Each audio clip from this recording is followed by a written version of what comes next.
मेरा गाड़ी को तोड़ दिया है, तोड़ दिया गया। यहाँ पे सामान भी निकालना है मेरा, यहाँ पे से सब पूरा गाड़ी को तोड़ के उसके बाद सामान निकाल के लोग चोरी कर रहा है यहाँ से सारा सामान को देखे मेरा गाड़ी को कैसे तोड़ दिया है। जो होने वाला होता हो गया पूरा गाड़ी को मैंने छोड़ दिया। अच्छा जो हो गया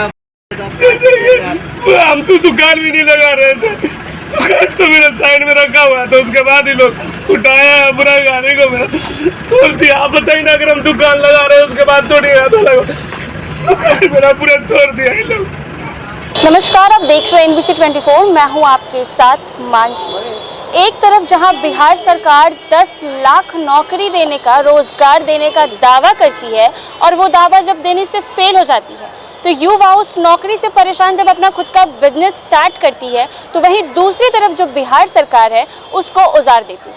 बता दें आपको कि एक तरफ जहां बिहार सरकार गांधी मैदान में नियुक्ति पत्र बांट रही है, तो वहीं दूसरी तरफ नौकरी की उम्मीद में हार कर जो युवा अपना खुद का बिजनेस शुरू कर रहे हैं, तो उस बिजनेस को जो सरकार है उजाड़ देती है। इस वक्त मेरे साथ मौजूद हैं एक्टर चाय वाला, जिनसे हम जानेंगे, बात करेंगे कि उन्होंने कैसे अपने बिजनेस को शुरू किया था और उनका जो स्टॉल है वो कल तोड़ दिया गया है। उनका कहना है कि उनका जो स्टॉल जहाँ पे वो लगाते थे उनकी स्टॉल वहाँ नहीं लगी थी। जब उन्हें पता चला कि सारे स्टॉल्स हटाए जा रहे हैं तो उन्होंने अपने स्टॉल को हटाकर कहीं और रख दिया था। तो इनका कहना ऐसा है कि वो उस गली में जाके जहाँ इन्होंने अपना स्टॉल रखा था वहाँ पे जाके पुलिस प्रशासन जो है उनके स्टॉल को तोड़ दी है।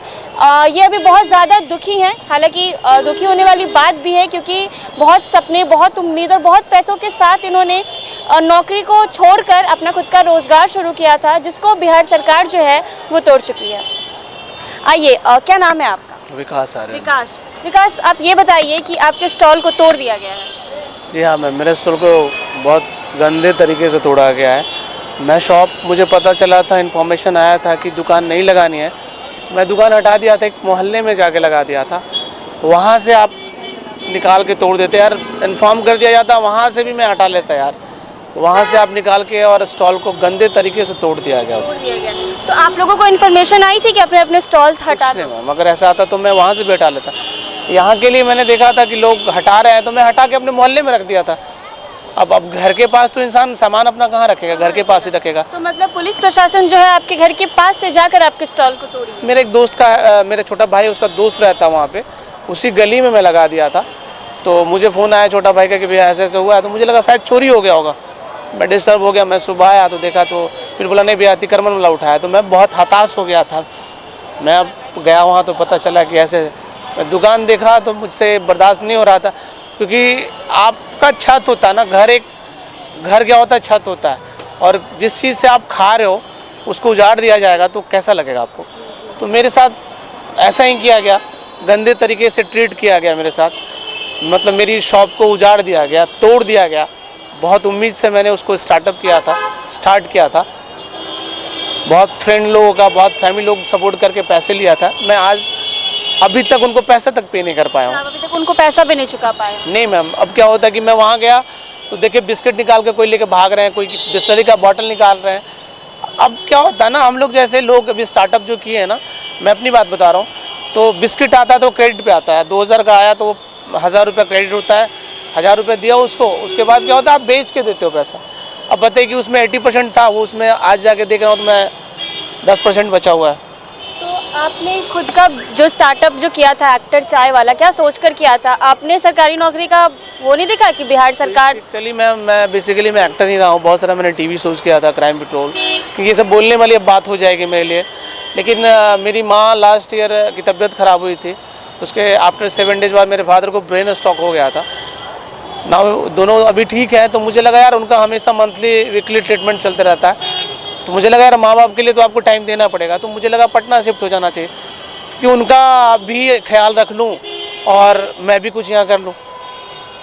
कि मुझे नहीं उम्मीद थी कि मैं बॉम्बे से, शहर से छोड़ के आके मैं बिहार में एक छोटा सा स्टार्टअप किया था, उसके साथ भी आपकी मानसिकता के साथ खेला जाता है, आपको तोड़ा जाता है कि आप उठ ही नहीं पाओ।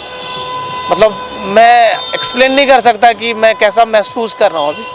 अंदर से इंसान टूट जाता है। आपके जब इंसान आप कोई कपड़ा पहन के रखा है और कपड़े को फाड़ दिया जाएगा तो लोग उसको पागल समझते हैं। आप ऐसे घूमोगे तो लोग उसको पागल कहेंगे। मुझे ऐसा ही महसूस हो रहा है आज के डेट में कि मैं कैसे फिर से शुरुआत करूँगा, रोड पे आऊँगा। मेरे पास इतने भी तो पैसे नहीं है कि मैं अगर मेरे पास पैसे होते तो मैं आराम से 20,000 10,000 का रेंट लेके मैं एक शॉप चला रहा होता। सरकार को समझनी चाहिए, लोगों को समझना चाहिए कि गलत है। तो अब आपका जो स्टॉल था वो तो टूट चुका है, तो क्या अब आप उसको दोबारा से शुरू करेंगे आप? मैं समझ में ही नहीं आ रहा कि किस वे में और कैसे शुरू करें। कौन लोग हेल्प करता है किसी को। 80-70% डैमेज हो चुका है वो। और किसी भी स्टार्टअप को शुरू करने में 1 लाख 1.25 लाख लगता ही है। और उसको क्या है कि अब गंदे तरीके से तोड़ा गया है। सोच भी नहीं पा रहा हूँ कि मैं कैसे ठीक करवाऊँ। सबसे पहले तो वहाँ से निकालना ही बहुत टफ हो रहा है मुझे कि वहाँ कैसे निकल पाएगी गाड़ी मेरी। तो सरकार को क्या कहना है आपको? सरकार से मेरी बहुत रिक्वेस्ट है कि प्लीज़ हम लोग जैसे युवा को नहीं तोड़े। अगर हम लोगों से कोई प्रॉब्लम होता है तो सजेशन दीजिए या वेंडर जोन का व्यवस्था करवाइए कि जाके वो लगा सके। बहुत ऐसे शहर है, बॉम्बे है, दिल्ली है, कलकत्ता है, हर जगह लोग रोड पे लगाते हैं। ऐसा नहीं कि इस तरीके से गंदे तरीके से तोड़ा जाता है। ठीक है, आप लोग का अभियान चल रहा है, लेकिन गली से कौन मैम जाति दुश्मनी के साथ उठाता है मैम। तो देखा आपने, अभी मैंने विकास से बात की। ये बहुत ज़्यादा सैड है क्योंकि जो इनका जो स्टॉल था वो जहाँ लगाते थे वहाँ से नहीं तोड़ा गया है, गली से जाकर उठाकर इनके जो स्टॉल है उसको तोड़ा गया। काफ़ी उम्मीद, सपने और पैसे लगा के इन्होंने अपना स्टार्टअप किया था और जो कि अब बिल्कुल चकनाचूर हो चुका है। बिहार सरकार रोज़गार देने में तो सक्षम नहीं होती है, लेकिन जो युवा पीढ़ी हिम्मत करके पैसे लगाकर खुद का बिजनेस अगर स्टार्ट कर रही है तो सरकार जो है उसको भी उजाड़ देती है। या तो सरकार को ऐसा जगह प्रोवाइड करना चाहिए जहाँ पे जो भी युवा पीढ़ी है वो अपने अपने स्टॉल को लगा सके। तो बिहार सरकार को ऐसा बिल्कुल नहीं करना चाहिए। ये विकास की मांग है। ये बोल रहे हैं कि जो भी इन सरकार के द्वारा किया गया है वो बहुत ज़्यादा ही गलत किया गया है। इसी तरह के छोटे बड़े खबरों के साथ देखते रहे NBC 24।